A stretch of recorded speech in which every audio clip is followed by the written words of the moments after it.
There it goes. All right. Slow to start tonight. It must be the late hour here.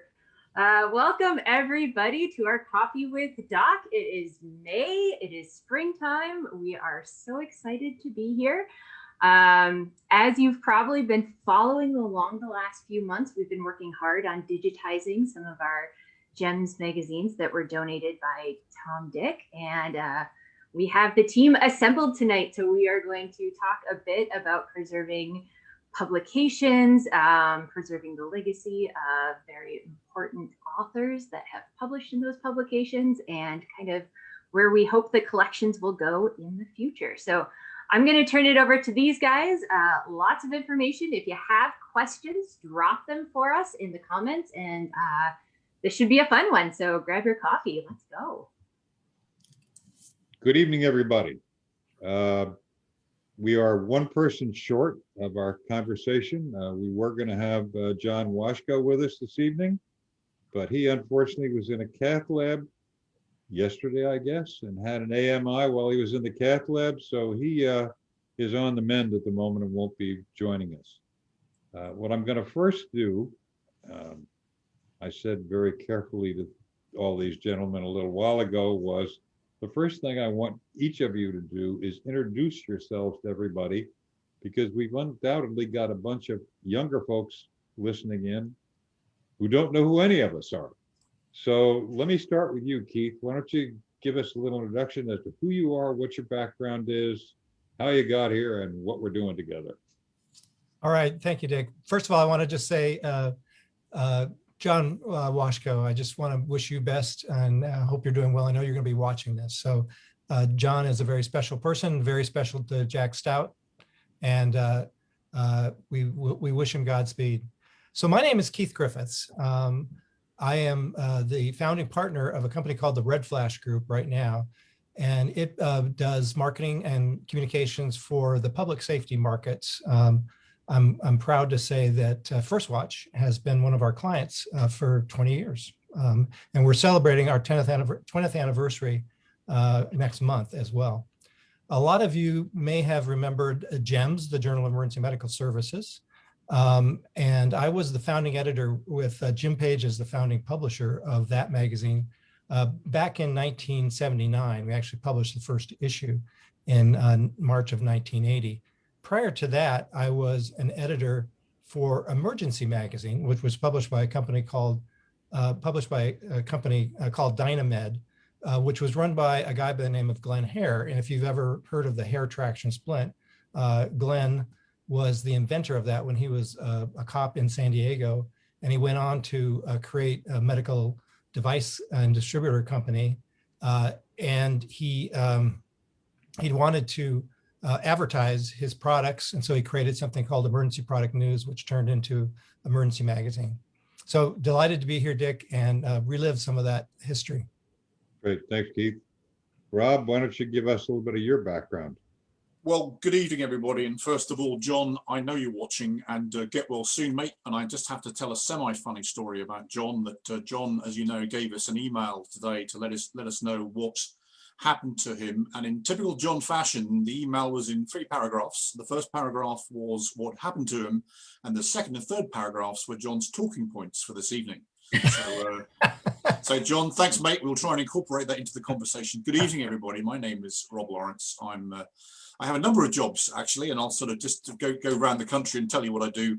I'm the part-time Director of Strategic Implementation for Pro EMS in Cambridge, Massachusetts, hence the T-shirt here. And I'm also, as part of that, a part of AIMHI, the International Academy, the Academy of International Mobile Healthcare Integration. We'll talk a bit more about that in a second. My other part-time job is I'm the Executive Director of the California Ambulance Association here on the left coast. So I'm kind of here, there, and everywhere. Previously, the Chief Operating Officer of the Richmond Ambulance Authority. Before that, a Chief Operating Officer for a locality in the East of England Ambulance Service in the UK. So I'm sort of slowly moving around the world to the left in 2,000-mile increments. And as most of you can tell, Rob did not grow up in Brooklyn. So we just need to make. I'm actually from LA, which stands for London area. London area.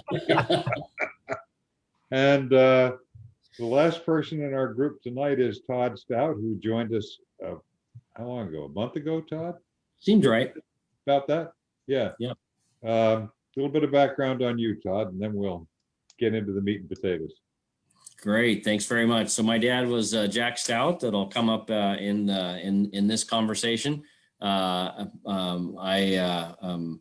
started out as a stock boy for what became Mast Ambulance in Kansas City. Was an EMT, driving instructor with Failsafe, which then became All Safe. Then was a paramedic and a flight paramedic on what then was the Research Eagle program there, which is now Life Flight Eagle. And then went on to work with my dad as a consultant in his company, The Fourth Party.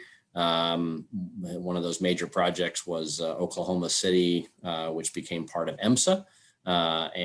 So I worked there and ran the EMS service, working for Steve Williamson at EMSA. Then went to work for Life Fleet, which is one of the precursors to AMR, out in San Diego and Orange County, California, actually.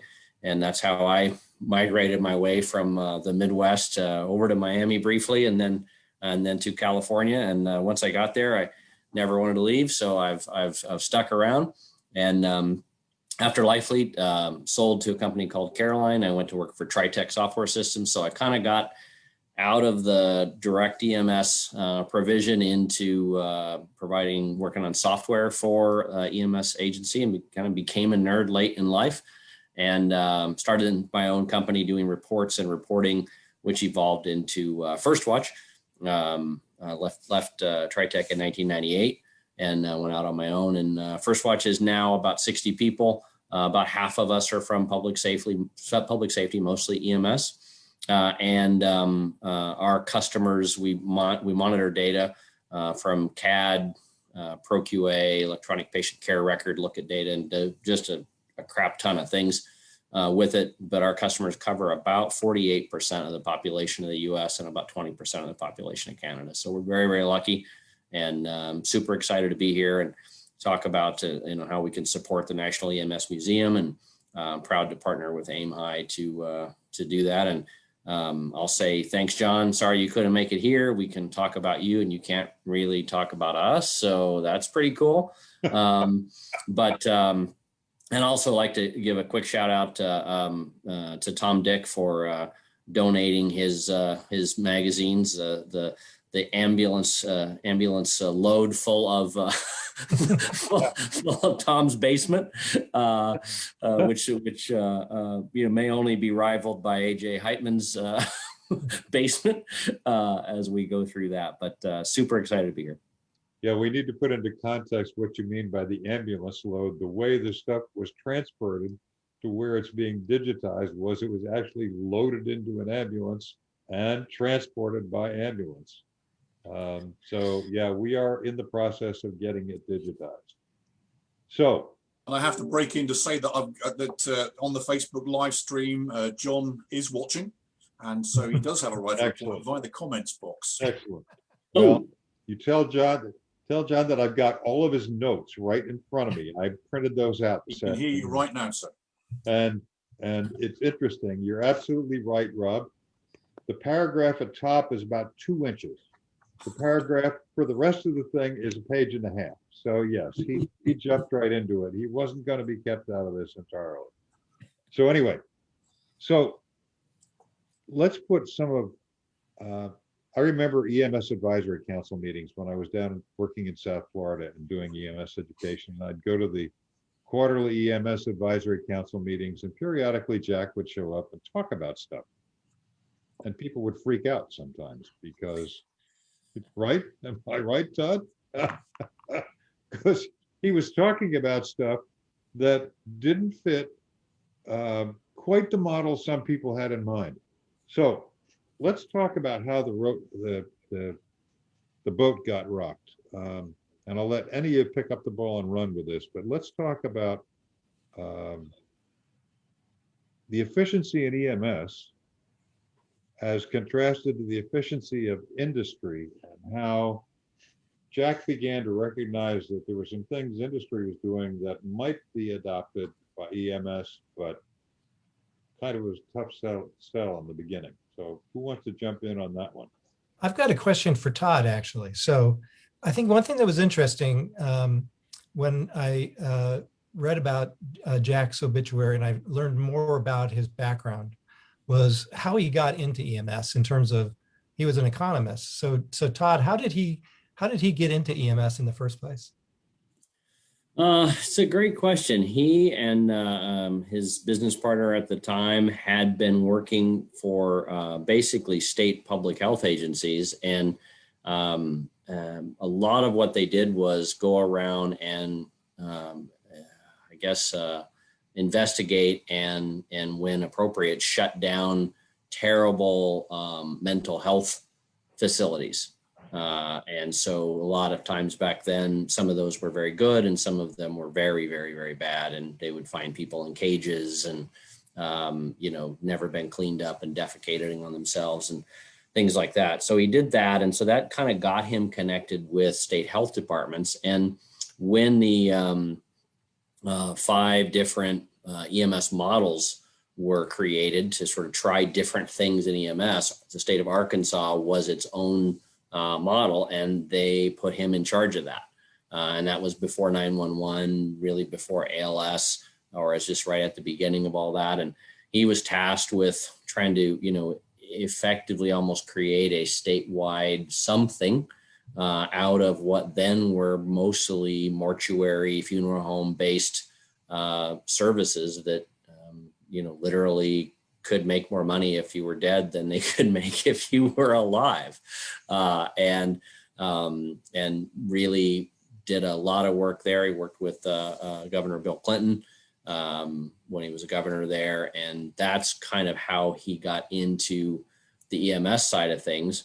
And then the transition into sort of the things we know and from public utility model, system status management, things like that. Was that after that, he was recruited by the University of Oklahoma to lead a group of PhD researchers on sort of how to improve emergency medical services. And that is where they, from an economist level, really looked at the idea and expressed the idea that the EMS is a natural monopoly. So kind of like, you can't have electric companies running power lines, competing power lines all over town. You really need to have one organization do that. And, just like cable TV was for a while, telephone service was for a while, that concept came around. And they wrote a paper, very academic paper, that was, really about how things could be set up. To finish that project, he went back to Arkansas and was doing some of the same kind of state work that he had done before. And he got a call from the people in Tulsa who said, hey, we got a question about your model. We're putting it in place. And he said, what model? And they said, well, your paper down at OU with the Carnegie Oil Foundation. And he said, you're putting it in. What do you mean? He said, well, we're implementing it in Tulsa and we want your help. And he said, well, that's academic work that needs a lot of development. And, that's a bigger deal than you think. And they said, well, we're going to do it and you can either help or not. And so he went over to Tulsa and started working with them. And really that was the creation of EMSA as the first public utility model, and everything just kind of, went from there. Okay. Todd, what year was that? Oh, I'm going to get that wrong. 70s though, late 70s. Late 70s, yeah. Now, let me ask you guys a question. You guys are the experts on this stuff. What was EMS before Jack's public utility model came along? I know Todd mentioned the funeral homes that were running ambulances and made more money if the patient didn't make it. I worked in a system in the very early 70s where we had volunteer services, and then some of us became medics and we ended up being hospital-based medics. I was even involved in this stuff before there was 911 that Todd mentioned. There was a local phone number you had to call if you wanted the ambulance. So what did the public utility model change, guys? So I think the easiest way I've heard somebody talk about it is it created the concept of competing for the market rather than competing within the market. If you watched old Mother Jugs and Speed as a movie, a lot of different services overlapped, whether they were private or public, or a combination, or health, hospital based or anything else. And they would try to get the business within the market, and they would tend to want to serve those parts of the community that paid well. And nobody really wanted to serve the areas where people didn't have money. So they got long response times and not as good of care. And so the idea was, if we carved out the whole market, which included, basically the community, the geographic community, which would have a mix of wealthy people who could pay the bill and poor people who couldn't pay the bill. And you had to compete to win and maintain that entire business, and therefore sort of balance out the people who could pay, the people who couldn't pay, the easy to serve areas, the hard to serve areas, and go through all that. And while there weren't all that many public utility model, pure public utility model or Jack Stout model systems put in place, most of the communities around the country, particularly in the US, but other places as well, where there is a single provider of service that is held to some kind of quality standard, uses a lot of the same concepts. In some cases, their contracts even have some of the same typos as were in some of my dad's work in the early days. Well, if I can, just to sort of really bring that example to life, I can see that Chip Decker is on Facebook, and of course Chip is the Chief Executive of the Richmond Ambulance Authority and the President of AIM High.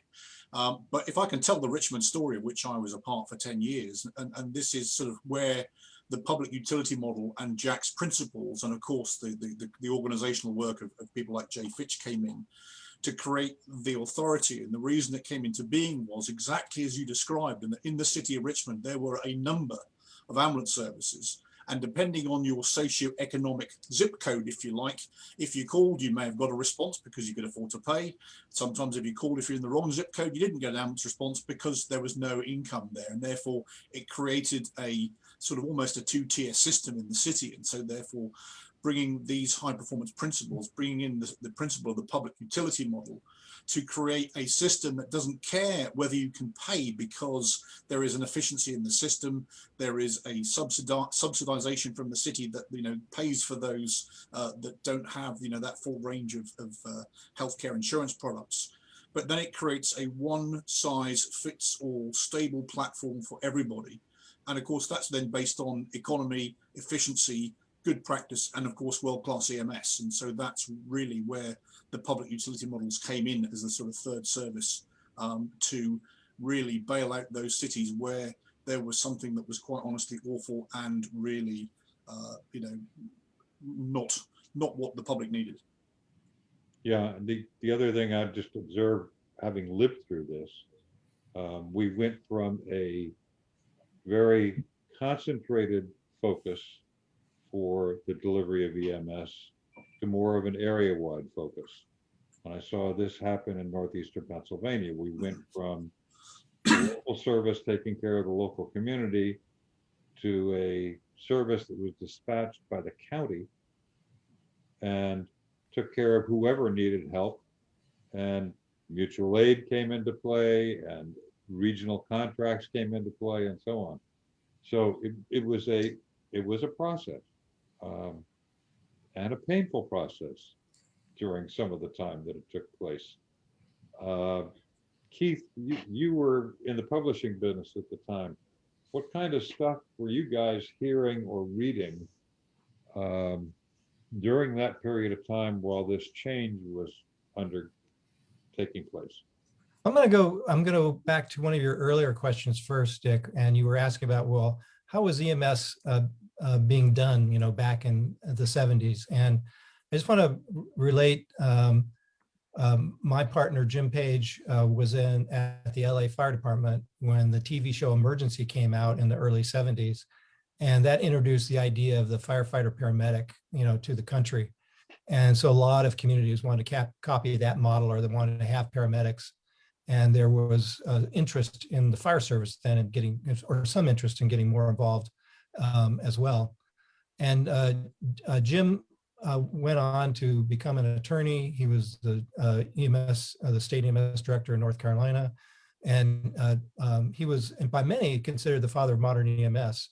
And he came to me when I was the managing editor of Emergency, because he was one of our contributing writers.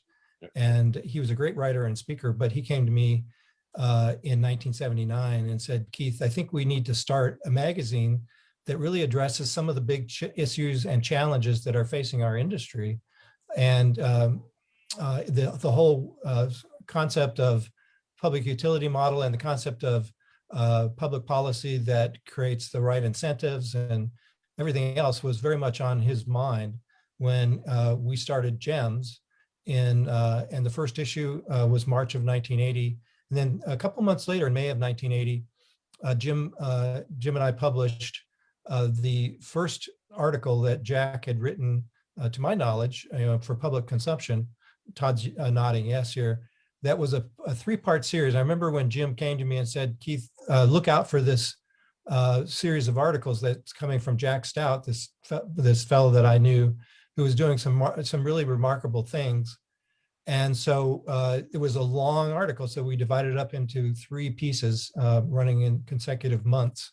And that's when I was first introduced to writing, to Jack's writing. And as I've said before, he was just a marvelous communicator, a great writer, a great speaker too. He spoke at many of the conferences that we were involved with as EMS Today and others.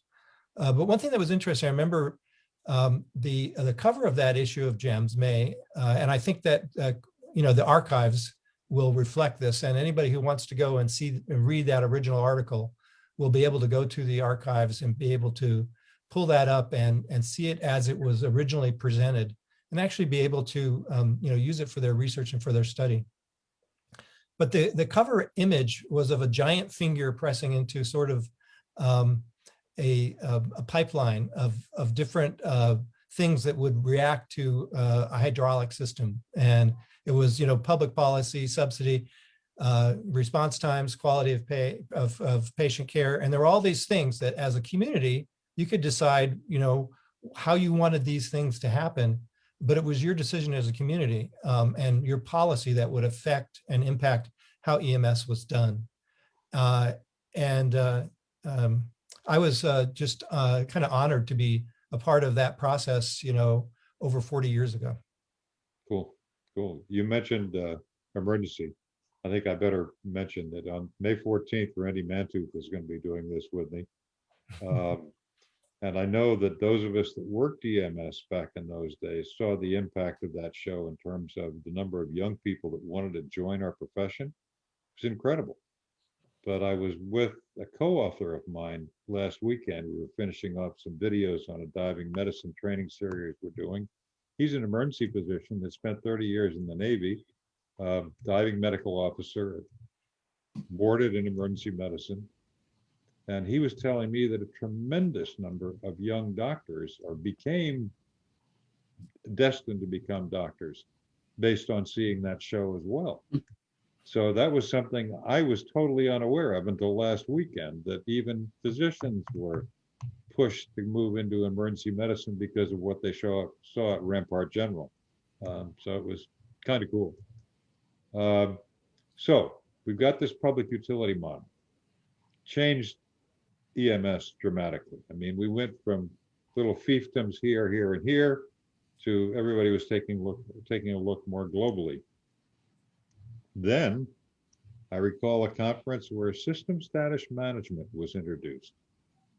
And I don't think I've ever seen more what reactions in my entire life in our community than I saw with system status management.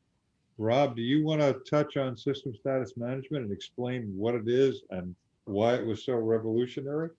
Well, I'm a fan of SSMM, which is System Status Management, and I learned that from Jerry Overton many years ago, right? So first of all, But it all starts with knowing what your population at risk is going to do, when they're going to do it, how they're going to do it, what time they're going to do it, and where they're going to do it, and understanding in both time and space what's going to happen next. And so if you can understand that, and you can use data, which by the way, everybody knows is my favorite four-letter word, that by the use of data, you can then start to predict where emergencies will occur.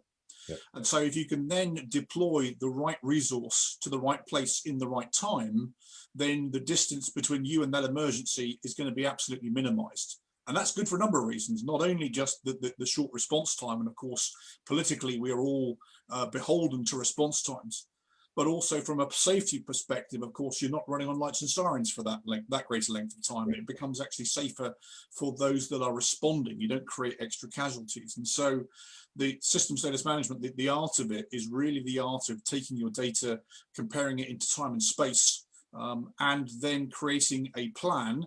And theoretically, you can have 167, 168, how many hours in a week, Todd? 168 individual plans for each individual hour, or if you're a little bit more kind of stable, then you can condense that down to create different posting plans to match the conditions on the ground. And therefore, if you can do that and do that well, it enables you to shorten your response time.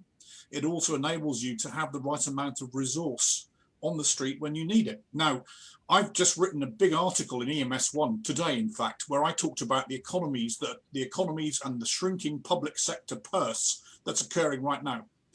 And you know, the thing is, if you have a ton of ambulances on 24/7, 365, another great Americanism, I love that, 24/7, 365. You know, if you have the same amount of ambulances on day and night, inevitably there's a lot of them that are not working and are laying dormant. And when you don't have a lot of money, and we're about to go into an EMS environment where, guess what, we don't have a lot of money, then we need to be very efficient, we need to be very effective, and therefore by understanding when you need those resources enables you to plan and deploy those resources appropriately. And so there is an economy in doing that. Now, I have to say, many people have come to visit, certainly us in Richmond over the years, and said, how do you do this? And we explain how efficiently we do this. And of course, they go away and go, we couldn't possibly be that efficient. Oh, no. So, you know, there's a risk to it in terms of, you know, people can't tighten their belt that much. But actually, by following the data and therefore applying the right resource model, you can be exceptionally efficient and exceptionally effective. And so that's my very short answer, Doc, but what I think the management of system status management is. Okay, so that speaks to financial sustainability. Yep. And it speaks to having the right resources at the right place at the right time. How does employee well-being and employee sustainability fit into all of this? That's another thing that concerns me, because I get very much involved in CISM, and I get concerned about some of the kids we have working in our profession and the long-term impact that they're suffering. How do we fit all that in? How do we fit employee well-being into all of this? Yeah, and it's a great question, Doc. And I think a lot of that has to do with, you know, as my dad would say, you know, doing anything to try to match the supply to the demand will make a really big difference. So, you know, the idea of doing that is very powerful. And we taught, and he taught a lot more than I did when I was with him, but he taught the system status management classes. And since, you know, the early 80s, he's had a thing that I actually usually show. I wish I was smart enough to print it out and have it with me. With 27 different possible objectives of fine-tuning your system status plan.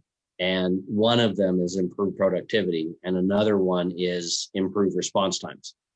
The rest of them are all kinds of things like improve employee morale, improve geographic coverage, improve your ability to serve underserved areas of your community, and be a better mutual aid provider.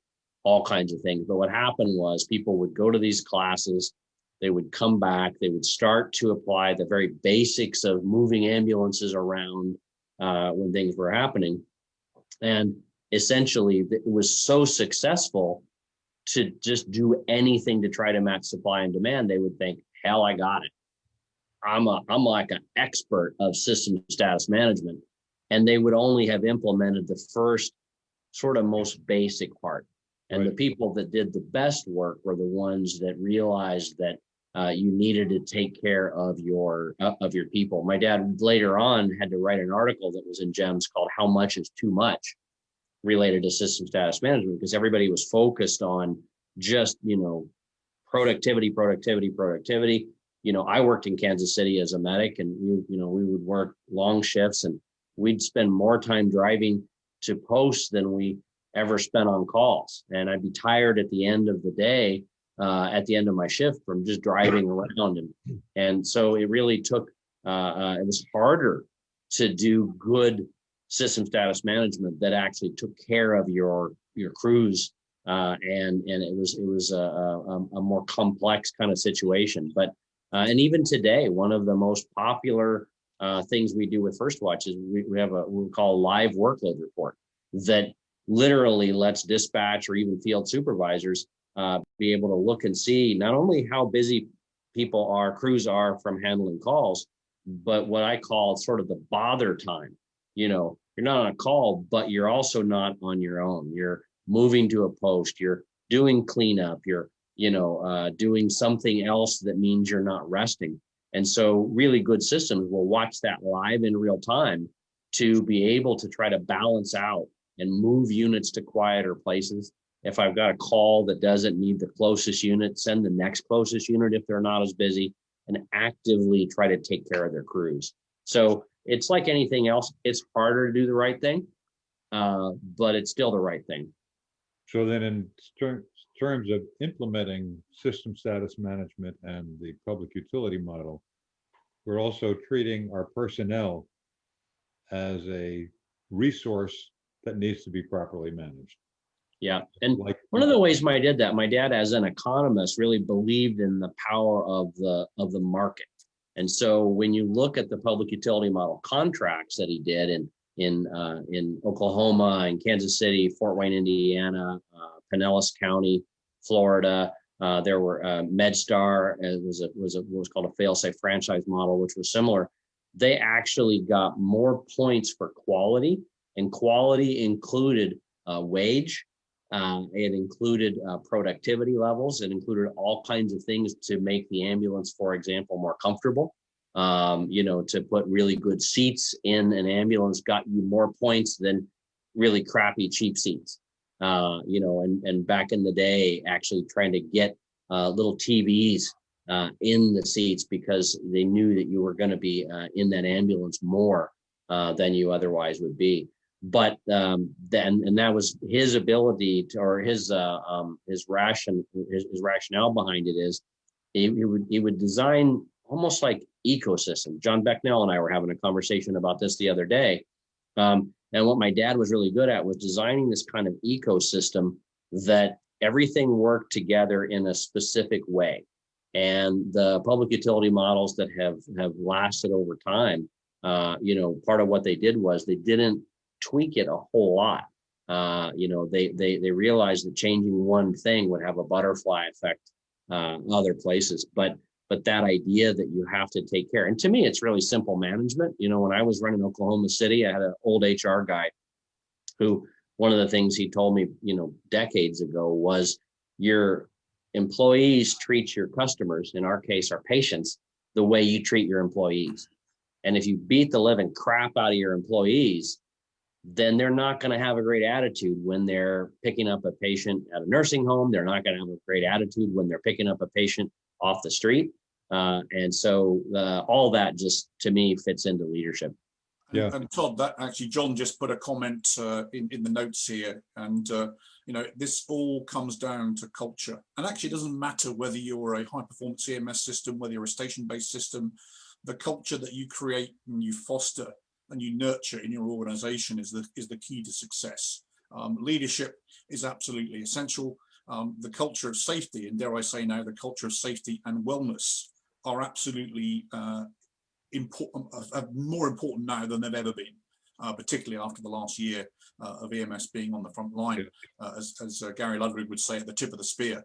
Yeah. And so, you know, those things, the culture, the right organizational culture, the pastoral care. I'm an old armored British Army officer, so pastoral care is absolutely key. Knowing your people and looking after your people. There is no excuse not to do that. But actually, that all comes down to creating a culture in which people want to come to work, want to look after patients, and of course, want to work with and for each other. Yeah, Rob, and you really alluded to it, and Todd did as well. And one of the things that I've seen in the really well-run systems is if you've got a crew that's done a long shift in a really hot area, the next time they report in, they go to a cool area and sort of get a chance to chill out a little bit more on a shift than they would have otherwise. And I think that's the people piece of system status management that is so critical. Right, and I think you're also, Sorry. I think you're also right, Dick, that that was a very controversial issue in the 80s, and that I can remember Tom Dick, one of our great writers, and Jack having a debate in the pages of Gems, you know, about how the crews were being treated or mistreated. And you know, as Todd said, it was really a misapplication of the system status management principles, but it created a lot of controversy that followed Jack for a long time. Oh yeah, but when you take this term high performance EMS, you've got to take all of these things into consideration, in my opinion. If your people are not an integral part of that decision-making process, you're going to crash and burn, I think.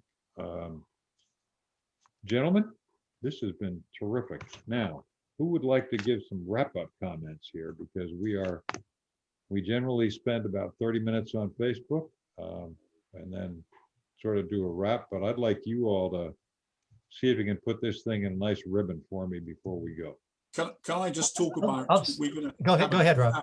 Yeah, can I just say we're going to have a continuation conversation. Actually, the great Mike Taigman, who's probably watching somewhere tonight in Santa Barbara, and I and Todd host a web series called Conversations That Matter. And it's not your average webinar because you're allowed to be on camera, you're allowed to speak, and no slides. It's fantastic, isn't it, Todd? And so we host Conversations That Matter on June the 24th. We're going to actually have a Jack Stout high performance, high value Conversations That Matter. And of course, Mike's going to lead that, and I'm going to support him in doing that. And the way that I'm going to take my gloss off and look at my notes now, the way that you can register for that and read all about it is at firstwatch.net/conversations.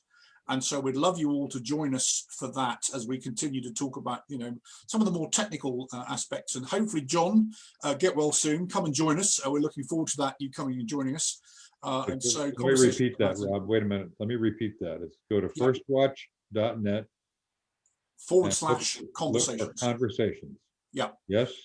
Yeah. And so June 24 is when you're going to get into this some more. Yes, sir. Yeah. Cool. All right. And also, I guess it's also time to say that obviously we are digitizing Jack's work, as you've seen. And I'm here today with my AIM High hat, and I mentioned AIM High, which is the Academy of International Mobile Healthcare Integration. And we're actually proud to partner with First Watch to help fund this. And AIM High are all of the, dare I say, the children of Jack, let's call it that for a second, all of those organizations that, well, do you realize you had so many brothers, Todd and sisters? But places like RAA, Pinellas, we've got two medics, Medic in Salerno and on the left coast, and Medic in Charlotte, REMSA, EMSA, Niagara in Canada. And in fact, we're about to have a member from Niagara EMS, Kevin Smith, become our new president, except because he's Canadian. We're about to have our first Prime Minister of AIM High, by the way, but just so you know. Please, all the Canadians out there, and many others. And so, and Pro EMS, my own organization. And so we're delighted because of our affiliation to high performance and high value and the work with Todd and with Jack to actually be a part of this initiative to digitize this work. And so we're really delighted to be a part of that. And a press release will come out next week giving you even more detail. Yeah, we are thrilled to be doing it. I mean, it's just the project that we are really delighted to be involved with at the museum. And we feel it's part of our legacy that we're going to leave behind, because all of this information will be in one place for people that want to do research. Keith, do you want to? I just wanted to I just wanted to also thank you again for doing this. And I've been involved in the James O. Page archives at UCLA. And Jim wrote everything down, and he had a lot of memories and things that he collected. Jack didn't so as much. And so these archives really are a way of preserving Jack's legacy. I really appreciate the fact that what he wrote all those years ago still resonates, and also can be put in context as we archive these and continue to publish them and make them still come alive today. So thank you for what the museum is doing. Cool. Thanks, Keith. Todd, you want to? Yeah, thank you. I would just say thanks again, John. I'm glad you'll be on with us in June, and I'm glad you're around to do that. Sorry you couldn't be here now. I'm just super happy to be part of it. I'll also share, and I haven't seen it yet because it just arrived at my house today. But one of my dad's partners was a fellow named Frank Hyman, who still works in EMS in consulting and leadership. And Frank was cleaning out his basement, and he called me the other day and he said, I found 3 boxes of stuff that when my dad moved one time from Maryland, North Carolina, he said, you want this Fourth Party stuff? And Fourth Party was the name of his company. And Frank said yes. And so he just FedExed them to my house because we're working out of my house. And so I've got 63 pounds of stuff to get through. And I'm super excited to see all that and should be able to report on it. But I really thank the National EMS Museum. GEMS was a really good home for Dad's work for a long time. And when he died, he actually died July 17th of 2020. So of course it was COVID. I couldn't go see him or be with him or anything like so many people. I was just thinking today that July 17th this year, his 1-year anniversary of his death will be the 40th anniversary of the Hyatt Regency collapse in Kansas City. That was one of his very early GEMS articles about that as well, which I think AJ is working on something with that. So thank you very much for this. There is so much about my dad's work, and I'll close with one thing.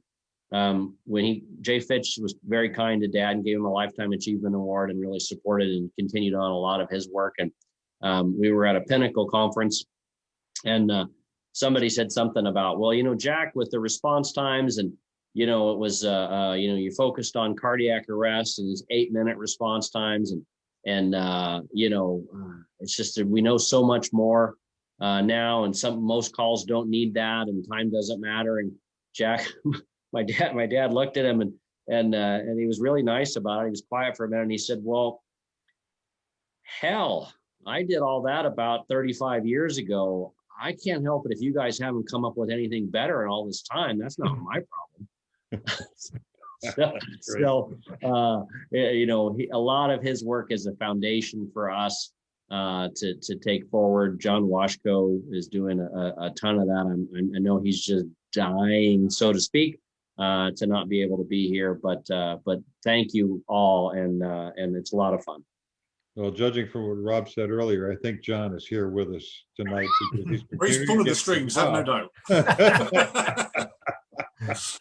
But I'm going to take a little wind out of Christie's sails because I'm going to do the word from our sponsor tonight. There's 2 things where we can really use your help. And we need people to participate in the National EMS Museum. And that is, 1, join us, become a member.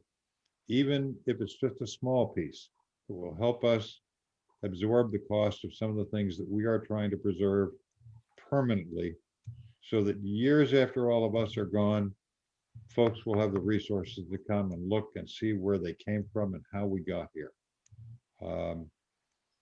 The other thing that I want to let you know a little bit about, we'll tell you more in the next month or so, but we are going to come up with a National EMS Museum magazine. And we think we know where we're going with it. We've got some really smart people involved in helping us develop it. And we think maybe we've even found the funding in the last couple of days. So we'll tell you more about that later on, but we're very excited about that because it will give us a chance at least once a year to send to all of our members and all of our supporters some of the work we're doing, some of the important articles that we've gotten our arms around. And maybe in years ahead, instead of once a year, it'll be twice a year, and then 3 times a year, and 4. Keith knows how this all goes about. I mean, you start out small and all of a sudden it gets like Topsy. But anyhow, now I will turn it over to Christy and she can close us out for the night. Thank you all, guys. It's been great conversation. Yeah, thank you, everybody. Thank you, everybody, for tuning in. I have a little sneak peek, if I get the nod from everybody to share it. We've been working really hard on our people files, which is where all these digitized articles are going to live. So if you bear with me, and I know if some people have to get off because it's late at night, we'll have this up and online. I am trying to get my screen share to work here, pushing buttons. And while you do that, so everybody knows that when we put the press release out next week, of course, it will have all of the links that everybody needs to navigate to this as well. Cool. Yep, absolutely. Okay, so here we go. Just a real quick preview of our research center. I'm not going to dive around in it too much. You can play all you want at emsmuseum.org. Click through all the links, but here you'll start to see the publications rolling in, and we just got the second to last batch tonight, so I'm going to be working all weekend to get some more stuff uploaded, and we have a whole crew getting more people files done. So I know we had talked with Keith about doing Jim Page's, updating some of his information. We'll get Tom Dix up there as well, along with a bunch of other influentials. So it's very exciting. People have been on pins and needles waiting for this sneak peek. So there you have it. Very quick, very sneaky. And when we get the official nod next week, all the links will be there and you can research at your leisure. So it is so exciting. I can't wait to sleep when this is all done. The archivist has to take over now, so that is my job. You guys did all the hard work, so thank you very much. Thank you for the support that you have lent to this project, and everybody out there listening. I see some others who have helped along the way, so it's been a great evening. It's been a great discussion. I am so sad I didn't have the opportunity to meet Jack, but like Norm and a couple other great legends, I'm hearing some wonderful stories, so I'll keep them close to heart as well. Have a fabulous weekend, everybody. Enjoy the research center, and we'll catch you next week. So we're going every week this month with coffee sessions next week. Mr. Randy Mantooth will be joining us. So see ya in 7 days, I guess. Have a wonderful weekend. Thanks, everybody. Bye, everybody.